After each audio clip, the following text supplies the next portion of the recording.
வணக்கம் ஃப்ரெண்ட்ஸ். இது சூரியன் எஃப்எம். உங்க சூரியகுமார். இப்பதான் முறை நம்ம சேனல் பார்க்க மறக்காம சப்ஸ்கிரைப் பண்ணிக்கோங்க. தொடர்ந்து நம்ம சேனல ஃபாலோ பண்ணுங்க. மறக்காம பெல் ஐக்கனை கிளிக் பண்ணிக்கோங்க. அப்பதான் நம்ம போட போற வீடியோஸ் உங்களுக்கு நோட்டிஃபிகேஷன் வந்துட்டே இருக்கும்.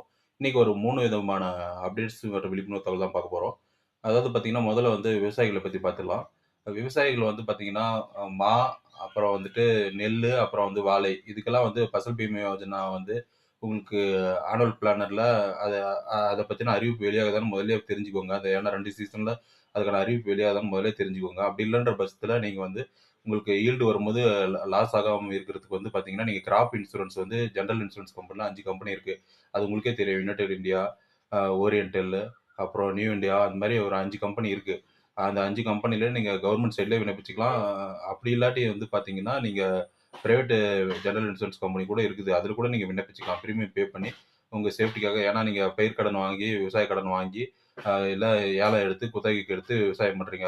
அதனால உங்களுக்கு வந்து லாஸ் ஆகாம இருக்கிறதுக்கு, நீங்க வந்து கிராப் இன்சூரன்ஸ் போறது பெட்டர் ஆப்ஷனா இருக்கும். அதேபோல வந்து ஃபசல் பீமா யோஜனாலயும் அதுக்கான வாய்ப்பு இருந்தா நீங்க அத யூஸ் பண்ணிக்கலாம். இது விவசாயிகளுக்கான அப்டேட். 2வது அப்டேட் பார்த்தீங்கன்னா, இப்போ வந்து கணினி ஆப்பரேட்டர்கள் வந்து இருக்கிறாங்க.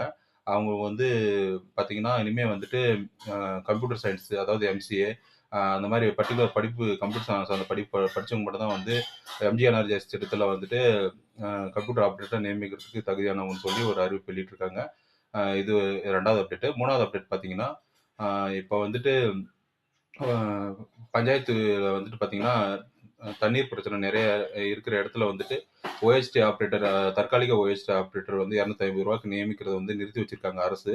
அத வந்து அரசு வந்து இந்த தற்காலிக ஓஎஸ்டி ஆப்பரேட்டர் தேவைப்பட்டா வந்து நியமிச்சுக்கலாம்னு சொல்லிட்டு அரசு வெளியிடணும்.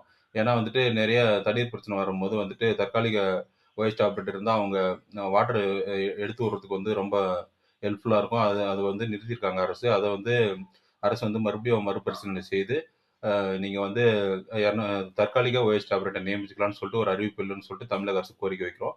இந்த ஒரு 3 விதமான அப்டேட்ஸ்க்காக தான் வீடியோ போடுறோம். இது போன்ற அப்டேட் மற்றும் விழிப்புணர்வு தகவலுக்கு தொடர்ந்து நம்ம சேனல ஃபாலோ பண்ணிட்டே இருங்க. சூரியகுமார், சூரியன் எஃப்எம். Thank you.